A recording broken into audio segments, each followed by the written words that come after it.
for the record, meron kong impormasyon na you are being used para papirmahin si Alice Go ng affidavit. Affidavit na magtuturo na si President Duterte, si Senator Bongo, si Senator Bato, Gerald Karamat ay nasa likod ng pugo. Merong tao from Malacanang nag-uutos sa'yo. Hindi po matatago ang katotohanan sa taong bayan.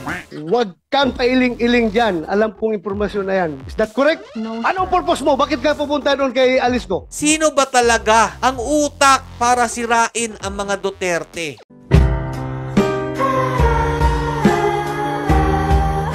Yo, what's up mga lods? It's Miguel Peps TV. Welcome back po sa ating channel. Listado po ang plano sa pagpapabagsak po sa pamilya Duterte at mga supo-suporta po dito mga idol. Alam naman po natin, inumpisan po nila dyan about po sa Pogo. Diba? Dati naman wala naman po anomalyang nakikita dyan sa Pogo. Pero nung umupo po ang PBBM administration at nandyan po si Romualdez, bigla po nagkaroon ng sandamakmak na anomalya about po dyan sa Pogo. Hindi ba kayo nagtataka mga idol? Yung mga sumusuporta po sa mga Duterte, inuuna po nila. Una po, gusto po nilang ipasarang SMNI dahil ito nga po ay malaking tulong para po sa mga Duterte para po magbahagi ng pamamalita sa ating bansa. Hindi po sila nagwagi dyan mga idol. Sumunod po mga idol, binuksan po nila yung issue po ni Pastor Apollo Kibuloy na sabi po di umano acquitted na daw po siya dito sa kaso niya ngayon mga idol ha. At eto mga lodi, dahil hindi pa po sila nakontento, si dating spokesperson Harry Roque naman po ang kanilang hinahabol ngayon. Yung pattern mga idol, klarong-klaro na. Dahil nga po dito sa natuklasan po ni Senator Bato, baka naman malinawan na kayo. Ako po matagal na po ako nagsasabi sa inyo mga lodi, na sinabi na po ni Tatay Duterte na kapag managpalit po ng administrasyon, lahat po ng mga kabutihang ginagawa noong nakaraang administrasyon, isisirain po yan kung meron pong plano po ang administrasyon na i-hold po ang kapangyarihan. At ito na nga po yung nangyayari ngayon mga idol. Duda ko talaga meron po silang plano na i-retain ang pagiging hari ng ating bansa, walang iba po ang Pangulo. Hindi natin alam kung sino yung tatakbo mga lodi. At dito nga sa video na to, mapapatunayan natin na si Alice Go ginagamit lang po para po siraan ang Duterte mga lodi. Gagamitin po para masiraan po ang mga Duterte. Ito nga po yung sabi po ni Senator Bato mga idol. Pakinggan po natin. Klaruhin ko na lang sa'yo. For the record, meron kong impormasyon na you are being used para papirmahin si Alice Go ng affidavit. Affidavit na magtuturo na si President Duterte, si Senator Bongo, si Senator Bato, Gerald Karamat ay nasa likod ng pugo. Merong tao from Malacanang nag-uutos sa'yo. Allah. Sino kaya yung tao sa Malacanang na nag-uutos para gamitin po si Alice Go para ituro si Senator Bato, Senator Bongo at saka si Tatay Duterte? Sino kaya yan mga lods? Kaabang-abang to mga lodi ha. Tuloy pa natin. May tao daw po kasi na nag-uutos from Malacanang. Wala naman akong sinasabi. Basta nandyan lang po sila kasi sila po yung nasa Malacanang Hindi pa naman natin napapatunayan pero alam ko mga idol, hindi po matatago ang katotohanan sa taong bayan. At eto nga po mga lodi, nabubuo na po unti-unti ang puzzle para po malaman natin kung sino po talagang utak ng lahat ng ito para po siraan si Tatay Duterte at si BP Sara Duterte. Tuloy natin. Meron akong information. I can pin you down. My God. Yung gigil ni Senator Bato mga idol, yari talaga tong babaeng to. Huwag kang pailing-iling dyan. Alam kong impormasyon na yan. Is that correct? No. Anong purpose mo? Bakit ka pupunta doon kay Alice Go? 2 beses ka pumunta. Anong purpose mo doon? Sige. Piruin nyo, 2 beses siya pumunta kay Alice Go. Para saan? Anong gagawin mo doon? Pakinggan po natin dito kasi may natuklasan po. Sino kasama mo? Like what I said, sir, ang kasama ko po pagpunta doon sa Indonesia ay IG po. Ito yung pinag-uusapan pala nila nung nahuli po si Alice Go.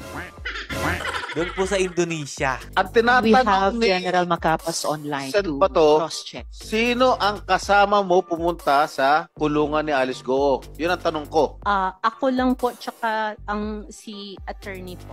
Hindi ka papapasukin doon na ikaw lang. Alam mo, galing ako dyan eh. Tuk-tuk mo. Dyan eh. Tuk-tuk mo. Dyan eh. Tuk-tuk mo. Natawa ako doon sa sirabang tok-tok mo. Anak na tinapay. Ito ha, may na-booking po kasi si Senator Jinggoy Estrada about dito. Nahalata po lalo tuloy na hindi po totoo yung sinasabi nitong babaeng ito, mga lods. Dahil, mga lodi, si Senator Estrada ang magpapatunay na hindi po pwede yung ginawa po niya. Galing ako dyan sa custodial eh. Mahirap makapasok dyan. At sino ka para makapasok doon? Ang makakapasok lang doon, abogado, pare, kamag-anak, doktor, O opisyal. ikaw, ano relasyon mo sa kanya? Doktor ka ba? No, Pari ka ba? O ano ka ba? no, sir. O ano? I don't have Abogado ka ba? No, sir. O paano ka nakapasok?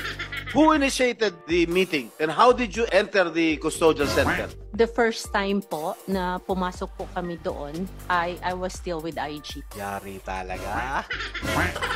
Hindi nagtutugma po yung sinasabi nitong babaeng ito bakit siya nandun sa custodial nung nahulip si Alice Goo sa Indonesia. Bakit inuunahan po nila, mga idol, na kausapin ito si Alice Goo? Base po sa impormasyon na sinabi po ni Senator Bato, may tao daw pong nag-uutos from Malacanang na papirmahin daw po ng affidavit si Alice Goo para po ituro si PRRD o dating Pangulong Rodrigo Roa Duterte, Senator Bongo at Senator Bato na eto nga pong about sa Pogo, sila ang may utak. Pero ang katotohanan dyan, mga idol, hindi naman talaga. At alam naman natin, nung panahon po ng pandemic, si Tatay Duterte, inaprubahan lang po para makapag-operate ang Pogo para po makatulong po sa atin about po sa binibigay po nilang tax. Ilang bilyon ang inaambag nitong Pogo na to para po tayo makausad nung panahon po ng pandemya. Pero ngayon, mga idol, nagkaroon po ng napakaraming anomalya sa pamamahala po ni Bongbong Marcos Jr. Ito yung magandang tanong dyan. Sino ba talaga ang utak para sirain ang mga Duterte? Klarong-klaro yung pattern na uulitin ko, mga idol. Una, SMNI, gusto nilang ipasarado. Pangalawa, dahil hindi nila napasarado, pina-contempt sila ka Eric at saka si Ma'am Badoy. At sumunod dyan si Pastor Apollo Kibuloy na sinasabi po di umano na acquitted na daw po siya ngayon sa US about po dun sa kaso niya. Tapos sumunod naman po dyan, si Harry Roque naman po ang hinahabol nila dahil nga po dito sa Pogo. Ayan, mga lodi, may 4 na tayo. Tapos ngayon, nalaman po ni Senator Bato dahil meron daw po siyang tao na makakapagpatunay na matuturo tong babaeng ito na inutusan siya ng tao sa Malacanang para po idiin ang mga Duterte about po sa Pogo at gusto pong kuntsabahin si Alice Goo about po dito sa mga anomalya daw pong Pogo, mga idol. Ngayon, dahil nagsimula na pong may lumabas na gantong issue, alam ko tuloy-tuloy na po ito. Lalong-lalo na pag natapos po itong eleksyon na to at hindi po na naig ang mga inangat pong kamay ni PBBM dyan po sa Senado. Magkakaalaman po talaga. Hindi lang po sa Senado, mga lodi pati rin po yung mga pinakalat nilang mayors, congressman sa iba't ibang lugar para po siguro mapanghawakan nila ang mga lugar kung mananalo man itong mga inangat ang mga kamay ni Romualdez, PBBM at kung sino man pong nasa panig po ng bagong Pilipinas, bagong mukha. Kapag natalo po yan, mga idol, ewan ko na lang po kung makatatago pa po nila ang katotohanan. Sige, paayuda pa para naman ganahan ang mga tao. Biruin yan, mga lodi, no? Ang dami pong ayudang nangyayari ngayon sa ating bansa.